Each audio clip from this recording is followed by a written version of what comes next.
What's good, ladies and gentlemen? Nana, aka the Dark Man. Today on the Blitz magazine, Blitz TV, Blitz magazine. What's up? What's up? What's up? All right, let me answer your questions. What connected you so strongly to our country that you were happy to join this event in Wrocław? Well, what connects me to your country? Your people are wonderful, very friendly, very welcoming. I came to Bulgaria, I think the first time in 2006 or 7, if I'm not mistaken, and I've traveled the country multiple times, and I have a few spots where I enjoy being in your country, such as Varna, such as Burgas, such as Sofia. I just love your country, and I was happy to be back. It was great to be back, and it was a wonderful experience with the people of Wrocław, enjoying my concert. It was really, really amazing. Something to remember, by the way. Backstage, you told me that you feel very charged with nice emotions after meeting the Bulgarian audience. Did your expectations overtop, or did we even exceed them? Yes, it was amazing. It was amazing. My expectations were met, absolutely.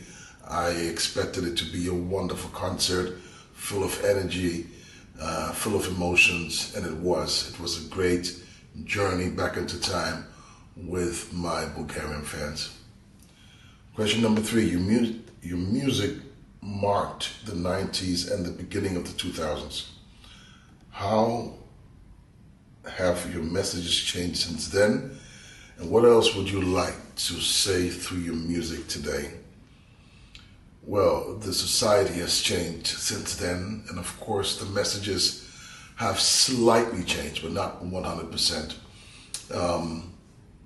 25 years ago, in the end of the 90s, it was a different society. The society was had more love, if you will. The lyrics and the music was more emotional than today, at least than the current music today. The society has become more aggressive, so as the music. So it began in the 2000s, where you would always hear songs on the radio, on the TV about partying, sex, drugs, rock and roll. I mean, we had this in the last century, in the 60s, but it changed. You know, in the 80s it was more about love, and in the 90s as well. But then the 2000s brought us back to where we were in the 60s, where it was all more artificial. As I said, girls, bitches, guys, drugs, party. And so that's not a message I would, as an artist, would like to appoint to my people, address my people. So that has changed, but I still try to have some deepness in my lyrics, because that's what it's about. You have a message. You have an how do you call this? Is it a message?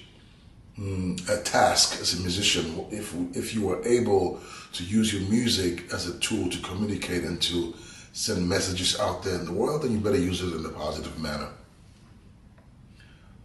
Many of your hits carry deep emotions and personal pain. How difficult was it to share these feelings through your songs to the whole world? And what gives you strength? Well, all of my hits, especially my first 2 albums, they are super about pain, and it was nothing but self-therapy. I was going through hell back then, and I used the chant and my music and the art to convey my pain and transport what I was feeling through the music to the people, and I reached millions of fans. I guess I touched them hearts because they could relate to the pain I was going through. And what gives you strength? So yes, was it tough? No, it wasn't. It came automatically because it was a sort of prayer. You know, if you listen to my songs, most of them sound like a prayer to God. So I was looking for his help. And afterwards, when I took a break after 5, 6, 7 years, I understood how open I actually was. And then it took me a time to come back to that situation, because then when I realized I opened myself so much, I wasn't willing and prepared to open myself that much again.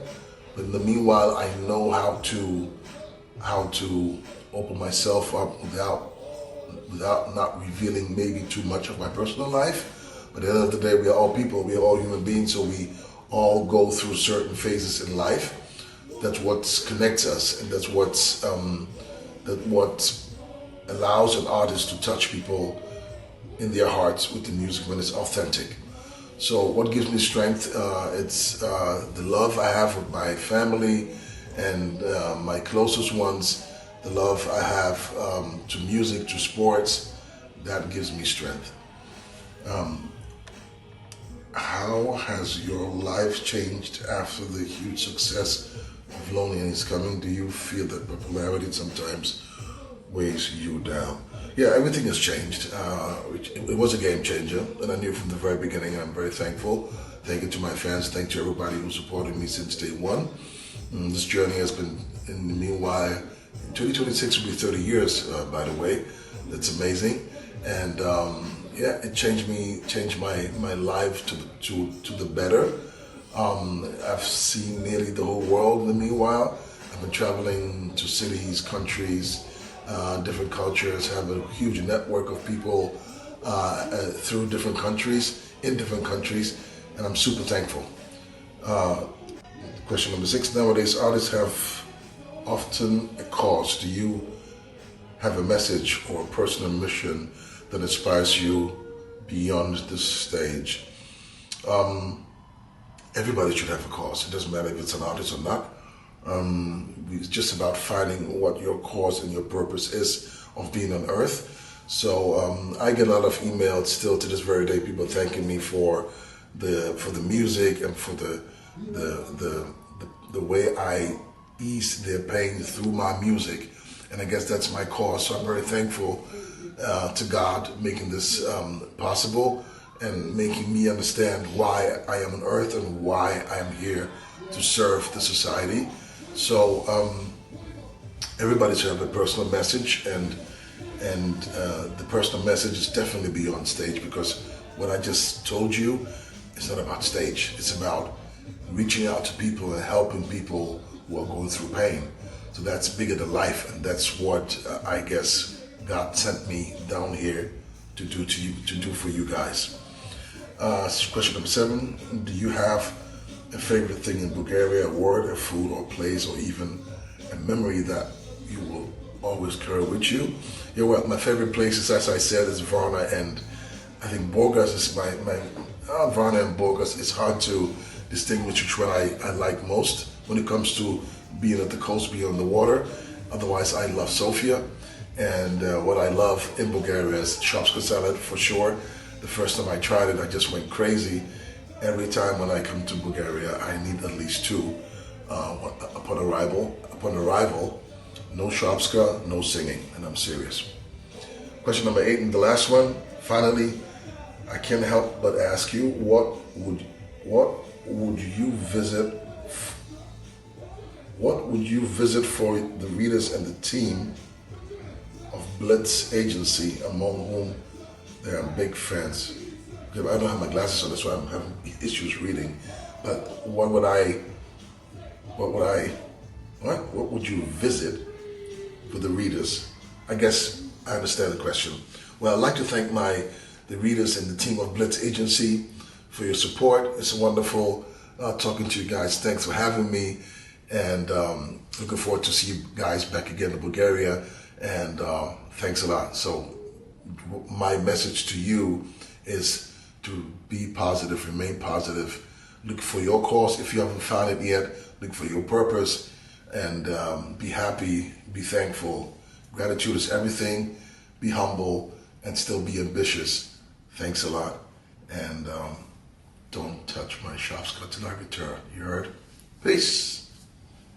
I'm out. Благодария.